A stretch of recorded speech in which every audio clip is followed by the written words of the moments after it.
Hello, welcome to our official YouTube channel. आज हम बात करेंगे जो ऑस्ट्रेलिया में वीज़ा रिफ्यूज़ल की टॉप 5 रीजंस हैं वो कौन कौन सी हैं और किस बेस पे जो है वो रूटीन में वीज़ा रिफ्यूज़ होता है।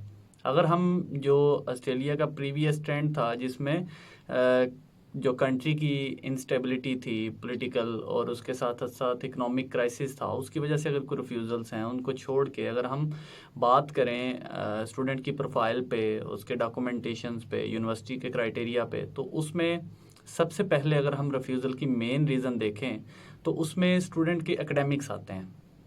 यानी स्टूडेंट का जो बैकग्राउंड है एजुकेशन का वो कुछ और है, अप्लाई कहीं और हो रहा है, उसका जो एक्सपीरियंस है वो कहीं और का है।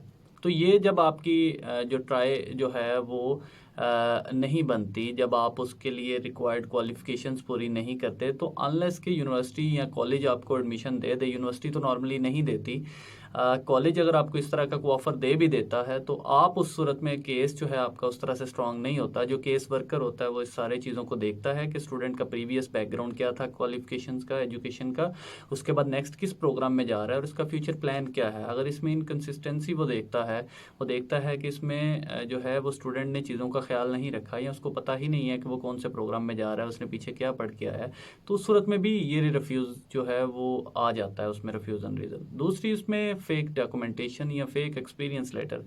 ऑस्ट्रेलिया में बहुत सारे जो स्टूडेंट्स हैं वो अपने डॉक्यूमेंटेशन फेक तरीके से करते हैं, एक्सपीरियंस लेटर फेक बनवाते हैं, कंपनी से प्रॉपर जो है वो उन्होंने जो स्किल्स हैं वो नहीं ली होती और उसकी बेस पे जब वो वीज़ा अप्लाई करते हैं तो सम हाउ किसी टाइम पे वीज़ा ऑफिसर उसको भी वेरिफिकेशंस के लिए जा सकता है, उसकी कोई डॉक्यूमेंट्री एविडेंस, जब फॉर एग्जांपल जीटी में जाते हैं तो वो उसके सैलरी स्लिप्स लेता है, तो वो क्रेडिबल सैलरी स्लिप्स उन्हीं को समझता है जो आपकी कैश के अलावा होती हैं। हम लोग अगर कोई जो बंदा भी फेक बनाता है तो वो उसमें कैश की रिसीट्स डालता है क्योंकि बैंक की ट्रांजेक्शन्स नहीं होती, और अगर हों भी तो आखिरी 1 आध 2 महीने की तो कर सकते हैं अगर उन्होंने खुद से मैनेज किया हुआ है।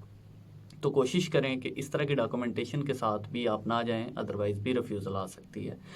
इसके बाद अगर हम बात करें तो जीटीई पे, तो जीटीई चूँकि मेजर डॉक्यूमेंट होता है जिसमें आपने बताना होता है कि I am the genuine person who is going to study in Australia. तो अगर उनको कहीं पे भी डाउट होता है कि ये बंदा जेन्युइन नहीं है, इसका पर्पस स्टडी नहीं है, वो आपके फिनेंशियल डॉक्यूमेंट्स में से देख सकता है, आपके एकेडमिक्स में से देख सकता है, और बहुत सारे उनके प्रोसीजर्स और मेजर्स हैं जिनको वो देख के आपका डिसाइड करते हैं कि आप जीटी पे पूरा उतरते हैं कि नहीं। तो इस सूरत में भी सम हाउ कुछ जो रिफ्यूज़ल्स हैं वो जीटी पे भी आती हैं। और मेन वाइल आपकी जो एसओपी होती है वो आपका मेन आपका जो केस का क्रक्स होता है वो होती है, यानी आपकी एसओपी जो होती है वो 70-80% आपकी वीज़ा जो केस वर्कर है, वीज़ा ऑफिसर है, उसको जो है अपील करती है आपके वीज़ा के लिए। अगर वो स्ट्रांग नहीं है तो आप समझें आपका केस ओवरऑल ही स्ट्रांग नहीं है। तो आप एसओपी पे प्रॉपर काम करें। एसओपी बेहतरीन आपकी जो है वो होनी चाहिए, जो अट्रैक्टिव हो, जो आपका सारा जो प्रीवियस बैकग्राउंड है उसको बयान करे, कम से कम वर्ड्स में करे, जो आपकी जामिया हो, जिसमें आपके जो सेंटेंस हैं वो इस तरह से हों कि वो जो केस वर्कर है वो आपकी एसओपी को पढ़ने के बाद आपको वीज़ा दे डेफिनेटली। लेकिन इसमें भी बहुत सारे लोग एसओपी खुद लिखते नहीं हैं, कहीं से कंसल्टेंट से लिखवा ली, खुद कहीं से कॉपी पेस्ट कर ली, तो उस सूरत में कोई अच्छी एसओपी नहीं बनती। अच्छी एसओपी वही है जो आप अपने सर्कमस्टांसिस, अपनी एजुकेशन, अपना प्रीवियस बैकग्राउंड, आप अपना फ्यूचर प्लान, आप फ्यूचर जॉब्स, जो आपके इंसेंटिव्स हैं, आप उनको डिस्कस करते हुए आप बनाते हैं। तो एसओपी हमेशा खुद बनाएं ताकि उसमें आपकी एक तो अपनी भी प्रैक्टिस होगी और दूसरा आपकी एक्चुअल जो सर्कमस्टांसिस हैं वो केस ऑफिसर के सामने जाएंगे।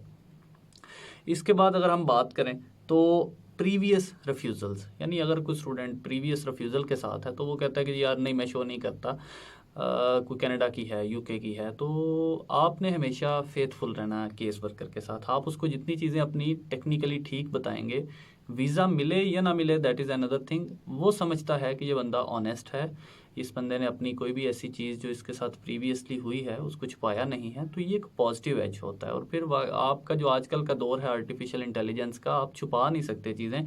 आप जहाँ पे भी अप्लाई करते हैं नॉर्मली आपके फिंगरप्रिंट्स जाते हैं, वो ये इनको मैच करते हैं और ये सारा इनका इंटरनल सिस्टम्स होते हैं जहाँ से ये इसको वेरीफाई कर सकते हैं। तो कोशिश करें इस तरह की चीज़ों से भी अवॉइड करें, जो आपको एक्चुअल केस है उसके साथ आप जाएँ।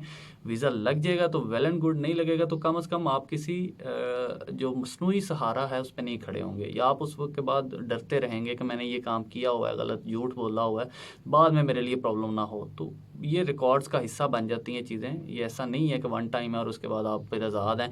ये आपके रिकॉर्ड आपकी फ़ाइल में परमानेंट सेव रहती हैं और देन नेक्स्ट जब आपको मूव लेते हैं तो आपका प्रीवियस रिकॉर्ड उनके सामने आता है। तो कोशिश करें आप अपनी जो प्रीवियस कुछ चीज़ें हैं या अपनी प्रोफाइल है उसमें फेथफुल हों, आप उसमें बिल्कुल एग्जैक्ट चीज़ें बताएं। तो इन चीज़ों को अगर आप मद्देनज़र रखेंगे और इसका थोड़ा ख्याल रखेंगे तो रिफ्यूज़ल रीजंस कम हो जाएंगी, उसकी रेशो जो है वो कम हो जाएगी। तो इसके साथ ही आपको जाना चाहिए। तो ऑस्ट्रेलिया की आजकल जिस तरह से चल रही है, कुछ वीज़ा सक्सेस रेशो बेहतर हुई है, तो आप कोशिश करें कि इन चीज़ों पे काम करके जो है वो अपना जो वीज़ा है वो सिक्योर कर सकते हैं। Thank you so much.